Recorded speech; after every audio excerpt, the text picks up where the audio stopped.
पहाड़ों की गोद में बसा था गुलमर्ग गांव, जहां की हवा में सेब के बागों की महक और मस्जिद की अजान की गूंज बसी थी। गांव के लोग सादगी और मेहनत से अपनी जिंदगी बुनते थे।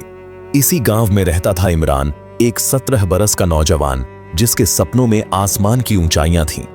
इमरान के अब्बू रशीद गांव के स्कूल में मास्टर थे और अम्मी नसीमा गांव की औरतों को सिलाई सिखाती थीं। इमरान का एक छोटा भाई था सैफ, जो सिर्फ 8 साल का था और इमरान का सबसे बड़ा फैन। इमरान का शौक था किताबें पढ़ना और सितारों को निहारना।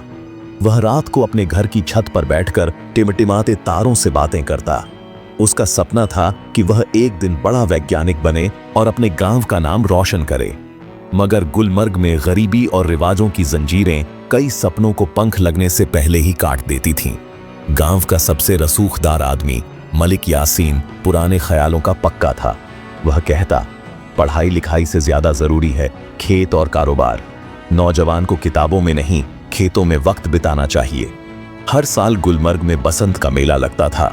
मेले में रंग बिरंगे स्टॉल, झूले और कश्मीरी पकवानों की महक हर किसी को खींच लाती थी। इमरान ने इस बार मेले में एक छोटा सा स्टॉल लगाया, जहां उसने अपने बनाए छोटे छोटे मॉडल रखे।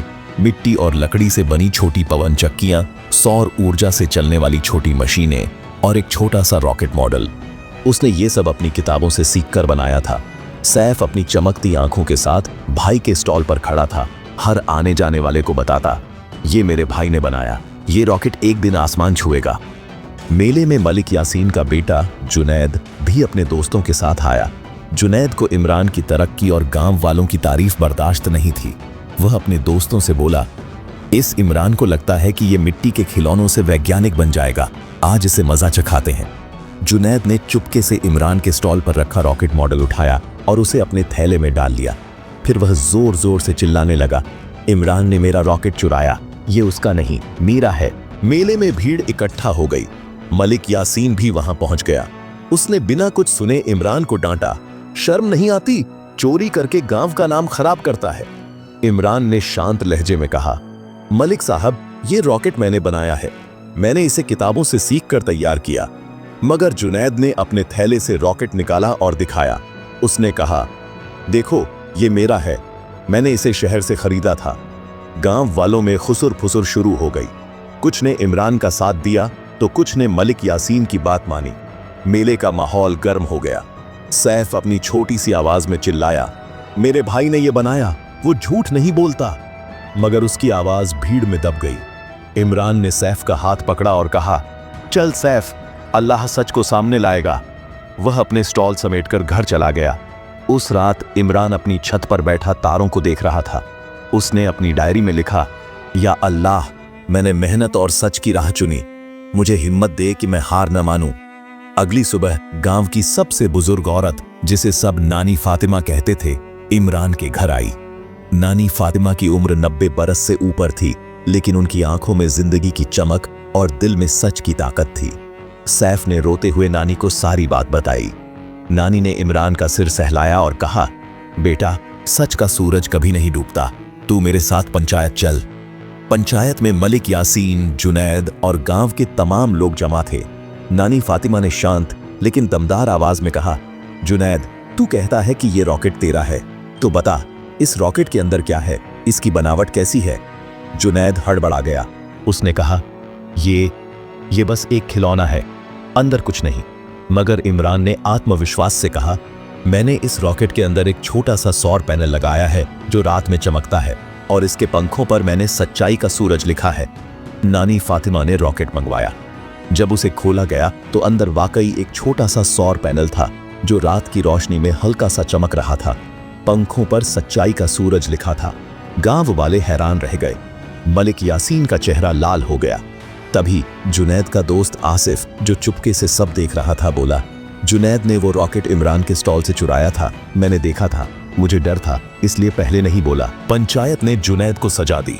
उसे 1 हफ्ते तक गांव के स्कूल में बच्चों को मुफ्त में पढ़ाने का हुक्म हुआ। मलिक यासीन ने अपने बेटे की हरकत पर शर्मिंदगी जाहिर की और इमरान से माफी मांगी। उन्होंने इमरान को शहर के बड़े स्कूल में पढ़ने के लिए पैसे देने का वादा किया। इमरान ने मुस्कुराकर कहा, मलिक साहब, मैं सिर्फ अपने गांव के लिए कुछ करना चाहता हूं। आपके पैसे से मैं गांव में एक छोटा सा साइंस लैब बनाऊंगा। कुछ महीने बाद इमरान ने गांव में एक छोटा सा साइंस लैब बनाया, जहां वह बच्चों को मिट्टी, लकड़ी और सौर ऊर्जा से छोटी छोटी चीजें बनाना सिखाने लगा। सैफ उसका सबसे पहला स्टूडेंट था। जुनैद भी धीरे धीरे बदल गया। वह इमरान के लैब में आने लगा और उससे साइंस के गुर सीखने लगा। एक दिन जुनैद ने इमरान से कहा, तूने मुझे सिर्फ साइंस नहीं, सच की ताकत सिखाई। वक्त ने करवट ली। इमरान अब 22 बरस का था। उसका साइंस लैब अब गांव का गौरव था। उसने अपने लैब में बनाए एक सौर ऊर्जा मॉडल को शहर के एक बड़े साइंस मेले में पेश किया, जहां उसे पहला इनाम मिला। गुलमर्ग का नाम अब सिर्फ सेबों के लिए नहीं, बल्कि इमरान की मेहनत और नेकी के लिए भी मशहूर होने लगा। सैफ अब 13 बरस का था और अपने भाई की तरह वैज्ञानिक बनने का सपना देखता था। एक दिन इमरान अपनी छत पर बैठा तारों को देख रहा था। सैफ उसके पास आया और बोला, भाई, तूने सच का सूरज जलाया, अब मैं भी ऐसा सूरज जलाऊंगा। इमरान ने हंसकर कहा, सैफ, सच का सूरज हर उस दिल में जलता है जो अल्लाह पर यकीन रखता है। यह कहानी हमें सिखाती है कि सच की राह मुश्किल हो सकती है, लेकिन उसका इनाम हमेशा मीठा होता है। इमरान की मेहनत, सब्र और अल्लाह पर यकीन ने न सिर्फ उसका सपना पूरा किया, बल्कि पूरे गांव को नई रोशनी दी। नेकी और मेहनत इंसान को वो ऊंचाई देती है जहां कोई जुल्म या झूठ नहीं टिकता।